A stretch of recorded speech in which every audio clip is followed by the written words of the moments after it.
آج کل تو جناب طلاق کا ریشیو اتنا بڑھ گیا ہے، ادھر شادی تھوڑے مہینوں بعد کہتے طلاق ہو گئی۔ ارے بھائی کچھ تو ٹائم دیتے رشتے کو۔ جو بزرگ ہیں میری بات سمجھ جائیں گے، جن کی شادی کو 25-30 سال ہو گئے ان کو میری بات جلدی سمجھ آئے گی۔ یہ نوجوانوں کو نہیں آتی سمجھنا۔ میرے پاس تو آتے ہی رہتے لوگ، کہتے ہیں عبدالحبیب بھائی بہت پریشان۔ کیا ہوا بھائی؟ بڑی دعاؤں سے شادی کی، شادی کے بعد گھر میں جھگڑے اتنے، ماں کو بیوی پسند نہیں، بیوی کو ماں پسند نہیں، ماں کو سمجھاؤ تو بیوی ناراض، بیوی کو سمجھاؤ تو ماں ناراض۔ میں تو پریشان ہو گیا شادی کر کے، میں ختم کر رہا ہوں، طلاق دے رہا ہوں۔ تو میں نارملی نوجوانوں کو جو سمجھاتا ہوں آج لائیو سمجھا دیتا ہوں، شاید کسی کا گھر بچ جائے، کہ یاد رکھو شادی کے پہلے 4-5 سال ہمیشہ مشکل ہوتے ہیں۔ فیصلے میں جلدی مت کرنا۔ جن کی شادی کو 25-30 سال ہو گئے نا، ان سے پوچھو، ان کی شادی کے بھی پہلے 5 سال ایسے ہی گزرے تھے۔ سب کے گھر میں لڑائی جھگڑے چھوٹے موٹے شروع میں ہوتے ہی ہیں۔ اس کی وجہ ہے ایک نیا مہمان گھر میں آیا ہے، جناب وہ سب کو سمجھ نہیں آ رہا ہے، اس کا مزاج الگ ہے، گھر والوں کا مزاج الگ ہے، تھوڑا ٹائم لگتا ہے ایک دوسرے کے مزاج سمجھنے میں۔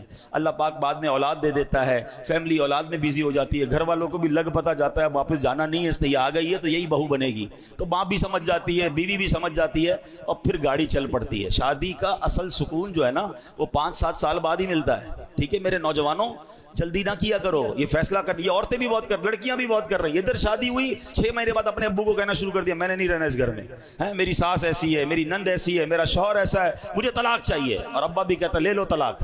اللہ کے بندوں، طلاق کے بعد عورت ہی پھنستی ہے، اس بیچاری کو دوبارہ رشتہ اتنا آسانی سے نہیں ملتا، اس کو بعد میں اپنے گھر میں بھی لوگ اجنبی سمجھتے ہیں۔ پتہ نہیں کیوں نہیں سمجھ رہی ہیں میری بہنیں، 2 بچے لے کر چلی گئی گھر میں کہ میں طلاق لے کر جاؤں گی، میرا ابا مجھے رکھے گا۔ ابو کب تک رکھے گا؟ ابو کا انتقال ہو گیا، پھر تمہیں کیا تمہارے بھائی سنبھالیں گے جن کی اپنی شادیاں ہو گئی ہیں؟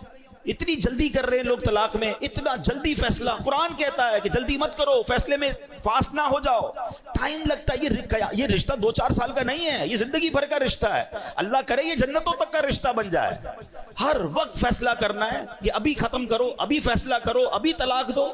یہ مرد، اللہ کا بہت بڑا احسان ہے کہ یہ طلاق کا حق مرد کے ہاتھ میں ہے۔ اگر یہ عورت کے ہاتھ میں ہوتا نا تو ہر دوسرے بندے کی طلاق ہو چکی ہوتی۔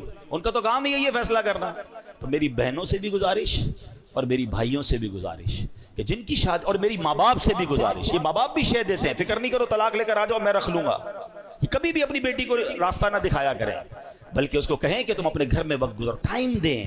کچھ وقت لگتا ہے، اللہ کی رحمت سے انڈرسٹینڈنگ بھی ہو جائے گی اور اگلی زندگی بڑی خوشگوار اور پیار والی گزرے گی۔ اور مجھے آ کر کہا کئی لوگوں نے کہ آپ نے مشورہ دیا، میں تو طلاق کا فیصلہ کر چکا تھا، مگر اب الحمدللہ کچھ عرصے بعد میری فیملی میں سب میں انڈرسٹینڈنگ ہو گئی، میں بہت خوشی والی لائف گزار رہا ہوں۔ یہ قرآن کہتا ہے کہ تمہارے لیے ہو سکتا ہے کوئی اور بھلائی رکھی ہو، تو خدا را یہ فیملی، یہ رشتہ، یہ کوئی ایسا رشتہ نہیں کہ آج بناؤ کل توڑ دو، اس کو چلائیں، اس کو وقت دیں۔ اللہ نے آگے بھلائی رکھی ہوگی، اللہ نے آگے خیر رکھی ہوگی۔